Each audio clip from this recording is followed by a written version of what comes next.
Hello and welcome to the RAMCAST PODCAST. Today we're going to be going over the Colts' new running back, Phillip Lindsey. So, a few stats on him early in his career. He was really good, and he's not the biggest back, but his first 2 years he was just fantastic. He ran for 1,037 yards and 1,011 yards in both seasons, but his yard per carry average went from 5.4 to 4.5. So he got a little worse his second season, but he was pretty good. Then with Denver, backup of Melvin Gordon, only ran for 500 yards. Then last year just totally fell apart, only having a 2.6 yard per carry average and a 3.1 yard per carry average with the Texans and the Dolphins. But now he is signing a 1-year deal with the Indianapolis Colts. He will probably be the third string back behind Jonathan Taylor and Nyheim Hines. So what do you think about it? This move? Well, they always say they want competition at every position, so this will give competition. Some of the things I've heard and read that they may be wanting to use Nyheim Hines possibly now as more of a slot back and receiving more passes, and Phillip Lindsey could possibly be maybe kind of moved into that number 2 running back slot, with Nyheim Hines being more of a receiver. And while I definitely agree with that, I could also see him getting waived by the preseason. I think the preseason is going to be very important for him. If he plays really well, I think he will definitely have a chance to be that backup, because while Nyheim Hines is a good catchback and they have tried to make him in the run game, he's just not good running through the tackles because he's so small. He's better in the receiving game, and Matt Ryan should do a better job of passing to him than Carson Wentz did. And I think that's also one of the big reasons why they let him go. Yeah. I don't think Carson Wentz was disciplined enough. He was kind of like, I want to do what I want to do. And I couldn't agree more on that. I think it's where they kind of bumped heads between coaching and management and Carson Wentz. He wanted to look downfield all the time and didn't want to go to some of his checkouts. Little dinks over the middle or to the side coming out of the backfield. But I think we'll see a difference this year, particularly from that part.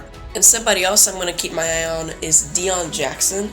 I know they liked him in the preseason, and he got a little bit of time in the end of the season, but he's a guy to keep an eye on because he's a power back. So close to red zone plays, I think he will be definitely a person to watch out for. Now, a little side note here. What are your expectations for rookie wide receiver Alec Pierce? I think if he can stay healthy, I think as the season progresses, he'll be used more as he gets used to the quarterbacks and the quarterbacks get used to him, and that he learns the system. But from everything I read, he's a very intelligent young man. I think he was all academic in college, and so I think he's going to pick up their systemology, is that a word? We'll make it a word. Pretty quick. Yeah, I do think he'll be pretty good unless he gets injured, but I guess I'm still a little confused, like, what's he going to be? Because he has speed, and he's also good at catching over the top, like when the defender's right on him. So he may be a lot like Michael Pittman, because Pittman's fast, and he's also good at catching over the top. I think one of the key factors for this passing game is Paris Campbell.